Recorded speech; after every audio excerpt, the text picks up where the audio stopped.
lovelies, it's me Maggie, and today's video might seem unusual for this channel, but I really wanted to make Life is Strange fan art, and why not also let some of my thoughts out too. If you know me, then you probably know I'm obsessed with Life is Strange. I even got the time rewind spiral as my second tattoo. But let's talk about something that has been on my mind regarding the games. I've seen a lot of people hating on the story of the game and mostly hating on the fact that there is no Chloe. As a big fan of the first game, I get you. I love Chloe. She's literally one of my favorite video games characters alongside with Ellie from Last of Us or Lara Croft and others. And I did ship Chloe and Max more than with Warren, but I have to say this even if it will make some of you uncomfortable or angry. Saving Arcadia Bay is the right choice. I mean, she says it herself that she doesn't want her mom to die in the storm in a diner and that we've been delaying her real destiny. I mean, she keeps dying throughout the first game over and over. It's pretty obvious.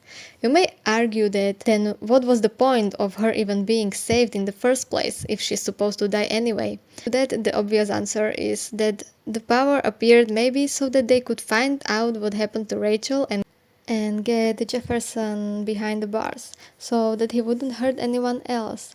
Also, in a way, Nathan was dealt with too because of Chloe's death and Rachel's. He lives instead of being killed by Jefferson, but he also pays for his part in it all. Yes, he was unstable and kinda manipulated, but it still doesn't excuse his actions and crimes. When you save Arcadia Bay, you kinda get the better made ending, at least I think so. Yes, you cry your eyes out, but it's the right thing to do. If you choose to save Chloe after everything that happened in the game, you are selfish and that's it. So the new game Double Exposure, with having everything that I said in mind, Chloe being dead being kinda like the right, correct answer. When you play the new game, you wouldn't be offended because you would go with the kind of like correct timeline, the not corrupted timeline. But if you chose that she was alive, you get angry. They are not together.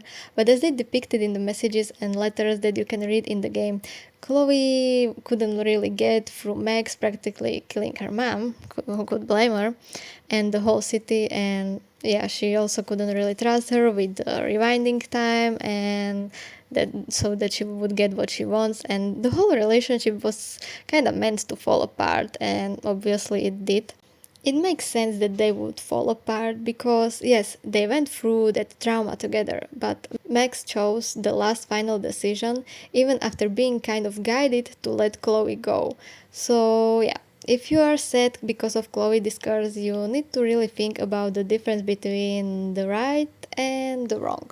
I mean, we could be angry at Deck 9 for not letting us know upfront that this is the timeline where Chloe is dead, and maybe they should have done that and say this, and then no one would be pissed like, where is Chloe, where is Chloe? So, besides that, the game was enjoyable. Not saying it was perfect or better than the other previous games, but it also wasn't horrible as people made it out to be. All of that could have been avoided with just them letting us know up front, but yeah, I don't really I wasn't surprised. Like, to me, it made sense. Also, when Chloe is dead, it makes sense Max can rewind. It could be because of the trauma of what happened when she did use rewind. And although I missed it at first, shifting from one timeline to other or peeking, hearing into another timeline was cool. I love the graphics and how Max looks older. They made her so well, like she's still like our awkward Max, but she's also like mature and yeah, she looks good. I loved Moses' character, and Vince was like a funny creep. I don't know. He was weird but interesting. And the choice of Max and him together was weird AF to me, like, but if you're into that, who am I to judge? Max was freaky with her answers sometimes too, lol. And Amanda was a cutie. I have nothing bad to say about her, although I kinda wish that there was more interactions with her. Yeah, not gonna lie, at first I wasn't really happy with the reveal of Safi being shapeshifter. It felt weird, but then when you think about it, we have other characters in the Life is Strange world that also have powers. So it's not like Max is the only one. They kinda decided to take it on a Marvel road, I guess. And at first I liked Safi's character, but then the power got to her head and I think she became a dangerous threat at the end of the game.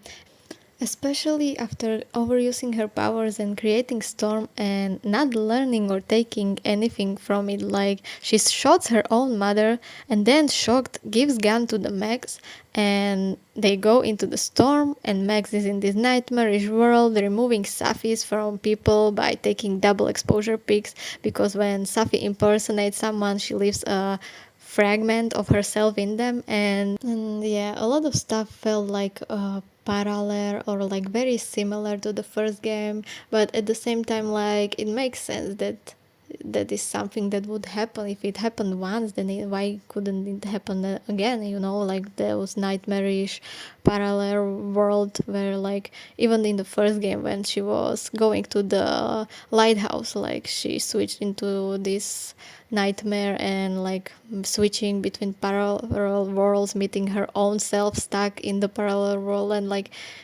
you know, those things like so eerie but interesting.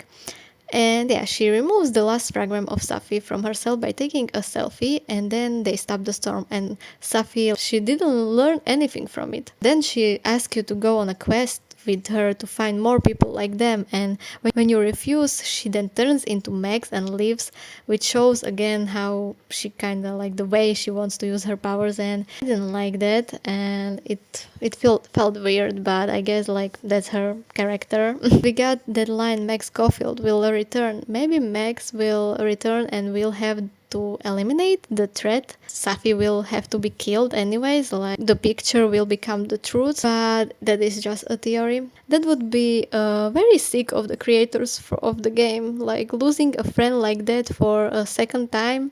I don't know, but I hope there will be continuation to this, as it was kind of left open and all the stuff were not explained.